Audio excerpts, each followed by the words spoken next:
In this video, we're going to talk about how to run for the state senate. If you've ever thought of doing that or think you might like to someday, stick with me because I got a lot to share and you won't find it in a book or on Google. In this video, we're going to talk about how to find and earn the support of influential people and opinion leaders in your jurisdiction. We're going to talk about how you develop a compelling campaign message, how you target the right universe to advertise that message to, and the common forms and best ways to advertise your message. We're going to do a deep dive in all of those. Stick with me.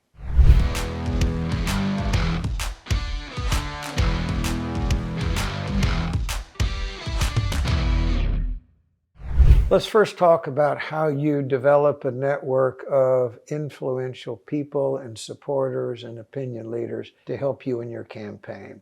The first place to start is with the ones you may already know. Take out your iPhone and start combing through your mobile contact list. You might be surprised at the number of names that are already in that contact list that you already know, people who already know you, people that you may regard as very influential or opinion leaders in your jurisdiction. Take a look at your Facebook friends. You might be surprised to see the names and the faces of people that you forgot you knew. Scroll through that. Look for people who might be able to volunteer for you, lend an endorsement to you, or perhaps even give you a campaign contribution. Now, there's a third place that I suggest that all candidates check. Many people who've been around for a while established LinkedIn accounts years ago, and through the years, they've accumulated an infinite number of connections. Some they know well and some they don't, but really it is worth also going through your connections on LinkedIn to see who you might know there who is influential in some field or whose voice might make a difference to people in your jurisdiction. Now, that is the first stop on developing a network of influential people. Now, there's a second stop, and these may be some people that you don't know well or may not know at all. The first observation is that if you're running for the state senate, you're probably running as a member of either the Republican Party or the Democrat Party, or you have some party affiliation. And that probably means that in your jurisdiction, that party is active. And if that party is active, it has a chair, it may have a vice chair, it may have an executive committee, it may have regional chairs, it will have precinct or election district leaders. So if you don't already know those people, that is one place to look for support early on, because sometimes people, even if they can't publicly endorse you, can quietly help you behind the scenes. And keep in mind, the party leaders know a lot of the candidates that have run before. Now, that leads us to the second place to look for people who are opinion leaders. People of your party who already hold public office in your jurisdiction. Keep in mind, they've also gone through a campaign. They've also had to do advertising. They've also had to develop a compelling message. And some of them may even know about things going on in your jurisdiction, in their community, that you don't know. So that's the second place to look for support. And that starts with a friendly conversation that you might have with them and getting to know them. Place number 3, I would suggest you look strongly, is if you're running in a competitive district, I guarantee you there are certain interests that care passionately about who holds that seat in the state senate. And sometimes these groups, some of them call them special interest groups, that doesn't mean they're evil, that just means they have an abiding interest in who holds that seat, because the person in that seat has some leverage and power over what they get or don't get. Teachers' unions, trial lawyers, gun owners, pro-life people, pro-choice people are all in that category. Some of those special interests, given your party affiliation and your point of view, should be in your corner if you take the time to ask them. And sometimes they're very influential in a campaign. The fourth group, where to look for a network of stout supporters. Look at the leaders of civic and community organizations in your district. They don't spend their lives involved with politics, but they do care about people who hold the office, because more than once they've come up with a case where they wanted to make an appeal to an elected official that affected a policy, an appropriation, a group that needed a hand up, and they do care about who holds public office. Even if they can't publicly endorse you, they can put you in touch with people who could be helpful to you. The second task you face if you're going to run for the Senate is, yes, you need a compelling campaign message. And what do I mean by compelling? Well, it means if you give a 5-minute speech and it's about your message, that in the course of that 5-minute speech, the people in the audience learn something about your qualifications. They learn what you want to do with the job and what you'll do with it if you get it. They learn about a story, because of a story you tell, why it's safe for them to trust you even when you're not looking. They learn a little bit about your moral code and your notions of right and wrong and your values. And they learn why you are the better choice, why you and not your opponent in the race at hand. Now, I just described the elements of a campaign message. You can fit that into a 5 to 8 minute speech.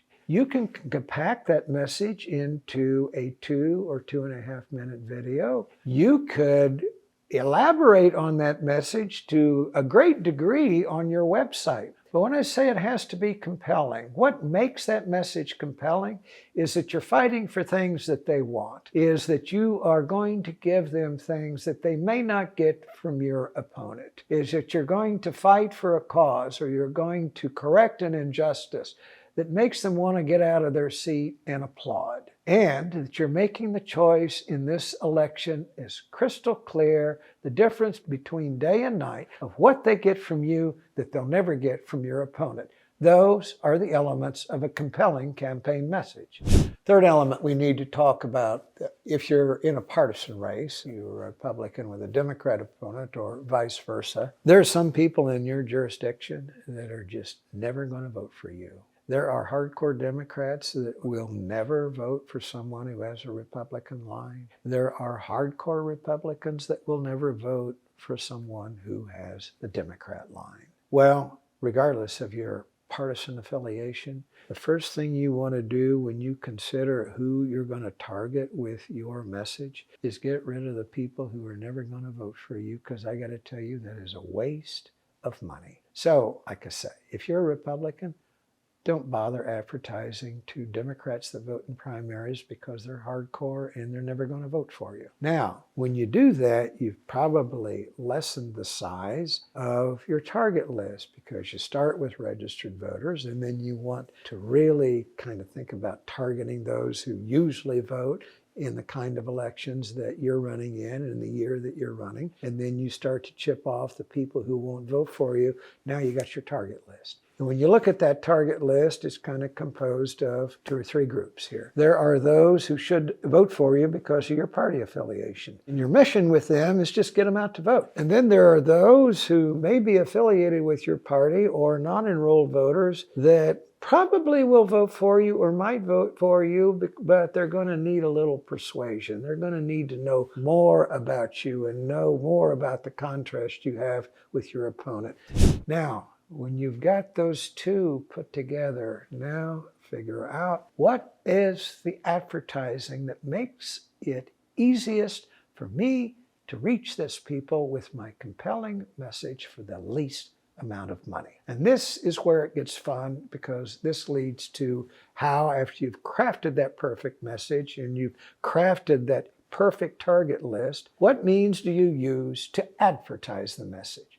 That's what we're going to talk about now. There are many ways to do that. Let's talk about the ones that cost very little or nothing. It doesn't cost a lot of money to put up a compelling website with nice pictures. Frankly, in the scheme of things in a state Senate race, the production costs of a video are going to be a minuscule part of your budget. Doesn't cost a lot to get some volunteers, keep them happy, and send them out to knock on doors with literature or put up yard signs. Doesn't cost a lot to post stuff on social media and hope that it grows organically. But now we're past the easy stuff. Next, I'm going to talk about the stuff you have to pay for. If you want to run ads on Facebook, and it's a beautiful place to do ads with these finely tuned target lists because you can control who sees your message and how many times a day they see it. But you have to pay for that, and you got to tell Facebook exactly who the people are that you want to reach. You can do targeted advertising with YouTube by zip code or certain demographic group. You can't do it quite as finely tuned as Facebook, but it's still useful because you still have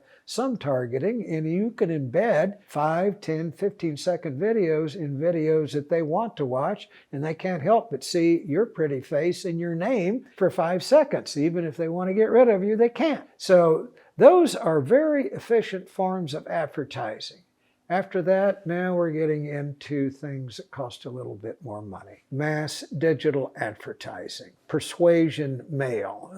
To put a piece of mail in somebody's mailbox, what we call persuasion mail, 65 to 75 cents a pop. It gets expensive after a while. Certainly there's still uses in some communities for radio, especially in rural parts of America. There is a lot of use these days for television, but the television industry is so different today than even it was 5 years ago. Here's the reason. Some people no longer have cable, but they're reachable. You can get to them with TV ads that are called OTT, over the top, where you could pick the audience that you want to reach and reach people who get their news and TV information, not from a cable connection, but from the internet. So, for example, I take an interest in college basketball. And one day I was watching a basketball game of my favorite team. I wasn't anywhere near where the basketball team was playing, but I noticed when I was watching that game in New York City, I was seeing ads for a congressional race going on at the time on Long Island. That is somebody who's used OTT technology to reach somebody in the Long Island jurisdiction. There is connected TV, which is basically television that's connected to a cable network. There is cable TV, which is network television, CNN, Fox News, MSNBC, and then there is commercial television, CBS, NBC, the typical broadcast things. Now, you use that one if you're involved in a statewide race. In a state Senate race, you're probably going to be looking at cable, OTT, and CTV. Don't ignore them. They are very efficient ways of getting your message to the voters that matter.